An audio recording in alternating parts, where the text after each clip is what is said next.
Mathematics एक ऐसा subject जिससे बहुत सारे स्टूडेंट्स को डर लगता है। नहीं होता यार मुझसे। जैसे ही मैथ्स के क्वेश्चन सॉल्व करने लगते हैं तो क्वेश्चन सॉल्व नहीं हो पाते। उसके बाद डिमोटिवेशन फील होने लगती है। मैं कुछ नहीं कर पा रहा हूँ, कुछ हो ही नहीं रहा है मुझसे। लेकिन एक रियलिटी है जो हम सब जानते हैं कि जो मैथ्स है वो जिंदगी भर आपके काम आने वाला है। चाहे आप स्कूल एग्जाम्स की बात करो या फिर आप किसी कॉम्पिटिटिव एग्जाम की बात करो, मैथमेटिक्स आपका कभी पीछा नहीं छोड़ेगा। मैं आज आपको 5 ऐसे तरीके बताने वाला हूँ जिसकी मदद से आप अगले 7 दिन के अंदर अपनी मैथमेटिक्स को स्ट्रॉन्ग कर सकते हो। उसके पहले एक स्टोरी को सुनो। एक बार एक राजा होता है, उसके सामने 2 कैदियों को पेश किया जाता है जिन्हें फांसी दी जाने वाली थी। दोनों बहुत घबराए हुए होते हैं। राजा उनसे कहता है, तुम लोगों को आज फांसी दी जाएगी, इसीलिए अगर तुम्हारी कोई आखिरी इच्छा हो तो वो बता दो। पहला इंसान होता है वो बहुत जोर से रोने लगता है क्योंकि उसे मौत मिलने वाली है। वो सोचता है कि कुछ भी मांगने का कोई फायदा नहीं, इसीलिए वो राजा से कहता है कि मुझे कुछ नहीं चाहिए।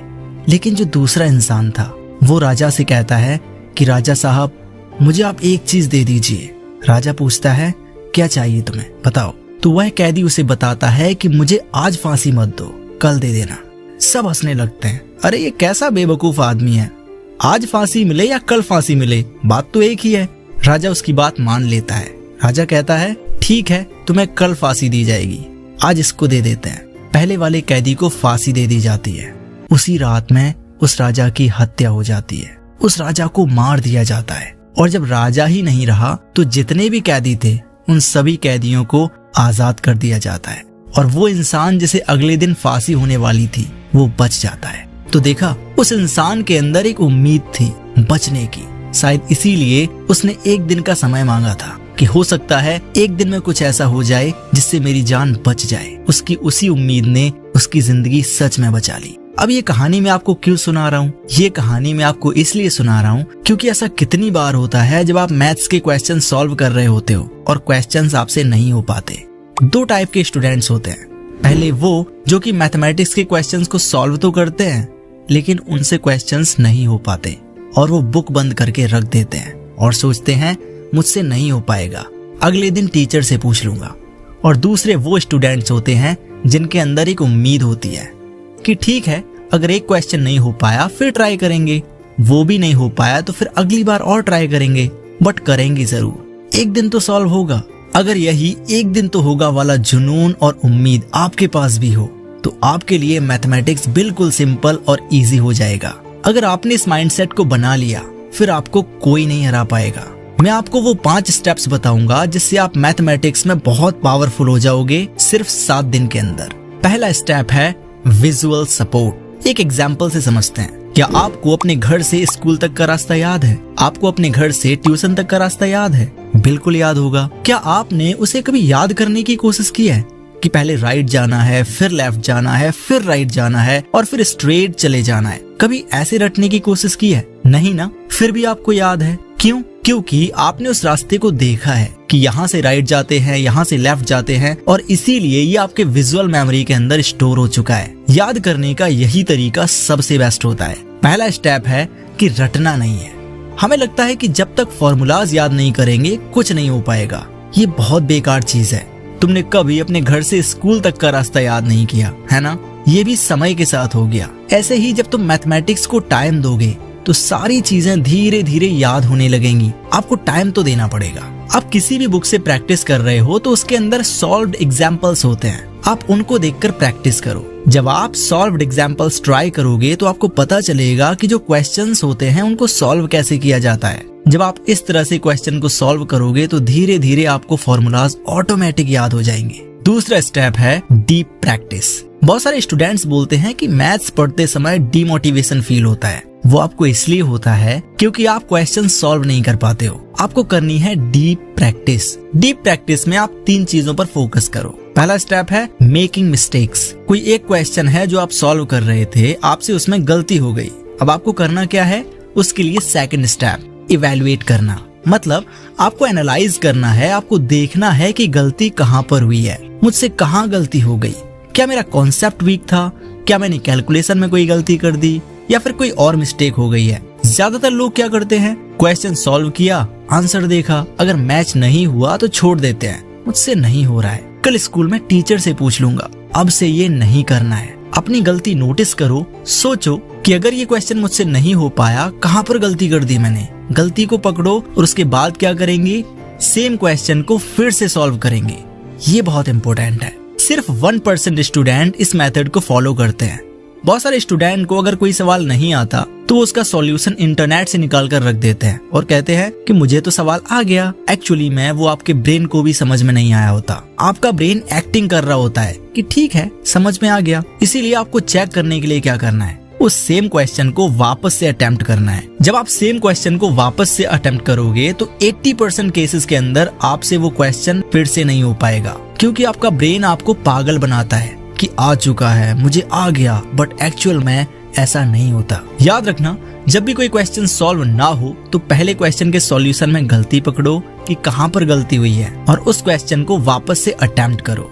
अगर इतना कर लिया, आपकी मैथ धीरे धीरे स्ट्रांग होने लगेगी। अब चलते हैं step number 3, calculation errors. Number 3 हमारा बहुत ज्यादा इंपॉर्टेंट है, क्योंकि बहुत सारे स्टूडेंट्स पूछते हैं कि कैलकुलेशन मिस्टेक्स बहुत होती हैं, सिली मिस्टेक्स बहुत होती हैं। मिस्टेक्स आप क्यों करते हो पता है? क्योंकि आप मैथमेटिक्स को रियल लाइफ से जोड़ते नहीं हो।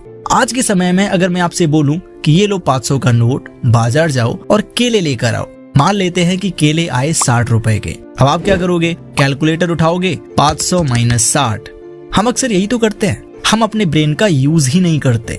मैथ्स को लिंक करो रियल वर्ल्ड से। जैसे इमेजिन करो आप एक क्रिकेट के शौकीन हो। मान लो क्रिकेट के अंदर 30 ओवर हैं, तो 30 ओवर में ओवरऑल्स कितनी बॉल्स होती हैं? तो कैलकुलेट करो, 30 × 6 कितनी हो गई? 180। ऐसे ही रियल लाइफ प्रॉब्लम्स को डेली बेसिस पे सॉल्व करने की कोशिश करो। अगर आप ऐसी प्रॉब्लम्स को मैथ से लिंक करोगे और ऐसी कैलकुलेशंस को करते रहोगे तो आपकी कैलकुलेशंस और मैथमेटिक्स दोनों बहुत स्ट्रांग हो जाएंगे। बट हम गलती क्या करते हैं? हमारे पास कैलकुलेटर है, हमारे पास मोबाइल फोन है, हम डायरेक्टली उठाते हैं, ठीक है इससे कर लेंगे, दिमाग क्यों लगाना है? इसको नहीं लगाओगे तो काम कैसे होगा? जंग लग जाएगी दिमाग पे। इसको तो यूज करना ही पड़ेगा। अपनी कैलकुलेशन स्ट्रांग करो, दिमाग से, कैलकुलेटर से नहीं। अब बढ़ते हैं हमारे स्टेप नंबर 4 की तरफ। मान लो हमें पढ़ने का तरीका आ गया, हमारी कैलकुलेशन भी स्ट्रांग हो गई। जैसे इमेजिन करो एक बुक है। अब मैं क्या करूंगा? इस बुक के सारे क्वेश्चंस को सॉल्व करने की कोशिश करूंगा। मान लो एक क्वेश्चन है, उसमें a+b² का फॉर्मूला लग रहा है। आपको पता चल गया है कि अब यही फॉर्मूला लगाना है। आप सेम टाइप के क्वेश्चन बार बार करे जा रहे हो, वही क्वेश्चन कर रहे हो जिसमें ये सेम फॉर्मूला लग रहा है। क्यों? क्योंकि आपके दिमाग को मजा आ रहा है, क्योंकि यूज करने की जरूरत ही नहीं पड़ रही। अब आपको पता चल गया कि यही सेम फॉर्मूला लगाना है, कुछ भी नया नहीं है। आप बार बार सेम क्वेश्चन करे जा रहे हो और अंदर से खुश हुए जा रहे हो कि मुझे तो सवाल आ रहे हैं, मैं कर रहा हूँ इनको। बट एक्चुअली में क्या आप कुछ नया सीख रहे हो? नहीं सीख रहे हो, एक ही फॉर्मूले के क्वेश्चंस लगा रहे हो। अगर एग्जाम के अंदर अलग क्वेश्चन आ गया तब क्या करोगे? एक टाइप के केवल 2 सवाल लगाओ। मान लो a+b² पे एक क्वेश्चन है, तो उसके 2 क्वेश्चन सॉल्व कर लो, बस उतने बहुत हैं। अब नए टाइप पे जाओ। जब नए टाइप पे जाओगे तो आपके ब्रेन के पास नई इन्फॉर्मेशन जाएगी, आपका ब्रेन यूज होगा, और जब ब्रेन यूज होगा तभी तो मैथमेटिक्स समझ में आएगी। स्टूडेंट्स क्वेश्चंस को रटने की कोशिश करते हैं, एक टाइप के 10 सवाल लगाएंगे, ऐसे नहीं होगी मैथमेटिक्स स्ट्रांग। याद रखना, एक टाइप के केवल 2 क्वेश्चंस बस। अब बढ़ते हैं हमारी लास्ट और one of the most important strategy, जो कि है एग्जाम में मैथ्स के पेपर को अटेम्प्ट कैसे करना है। बहुत इंपॉर्टेंट है। अगर आप किसी कॉम्पिटिटिव एग्जाम की तैयारी कर रहे हो, स्कूल लेवल के एग्जाम की तैयारी कर रहे हो, मैथ के पेपर को अटेम्प्ट करने का तरीका बिल्कुल डिफरेंट होता है। हमारी एक आदत है, जैसे मान लो क्वेश्चन पेपर हमें मिला है, अब हम क्या करेंगे? सारे क्वेश्चंस को पढ़ते हैं, 1 2 3 4 5, सारे क्वेश्चंस को रीड करने में लग जाते हैं, सब करते हैं। बट ये तरीका बेकार है। पता है क्यों? इमेजिन करो आप मैथमेटिक्स के क्वेश्चन पढ़ रहे हैं। आपने स्टार्टिंग के 10 क्वेश्चंस को पढ़ा, उनमें से मान लो एक 7 नंबर का क्वेश्चन था जो कि आपको लगा यार ये तो बहुत टफ सवाल है, मैं ये कैसे कर पाऊंगा। अब इमेजिन करो जो 9 क्वेश्चंस थे जो आपको आ रहे थे, उनमें से एक क्वेश्चन आपको नहीं आ रहा है। अब जब आप पहला क्वेश्चन अटेम्प्ट करने की कोशिश करोगे तो आपके दिमाग में वही क्वेश्चन बार बार हिट करेगा जो आपको नहीं आ रहा है। आप यही सोचोगे कि यार वो सवाल नहीं आ रहा है, मैं कैसे करूंगा। इस चक्कर में आप अपना पहला सवाल भी गलत कर लोगे। जो सवाल आपको आ भी रहे थे उन सवालों में भी आप छोटी छोटी सिली मिस्टेक्स कर दोगे और ऐसे आपका पूरा पेपर बेकार चला जाएगा। आपको करना क्या है? पेपर मत पढ़ो। एक क्वेश्चन आया सॉल्व करो, दूसरा आया सॉल्व करो, तीसरा आया सॉल्व करो। जो समझ में नहीं आ रहा है छोड़ो और आगे बढ़ जाओ। पहले रीड मत करो। बाकी सब्जेक्ट्स का रीड कर सकते हो बट मैथमेटिक्स का पेपर पहले रीड नहीं किया जाता। उसका कारण क्या है मैं बता चुका हूँ। तो दोस्तों ये थे वो 5 स्टेप्स जिनको फॉलो करके आप भी मैथमेटिक्स में 0 से हीरो बन सकते हो। दोस्तों मैं उम्मीद करता हूँ आपको ये वीडियो पसंद आया होगा और याद रखो इन 7 दिनों में बहुत टफ टाइम भी आएगा जिससे तुम्हें लगेगा यार मुझसे तो नहीं हो पा रहा है, मैं कैसे कर पाऊंगा। But never give up. आप कंटिन्यूअसली इसको फॉलो करो और उसके बाद आप खुद आके कमेंट करोगे कि वाह मैं मैथमेटिक्स में पहले से बहुत बेहतर हो चुका हूँ। Best of luck.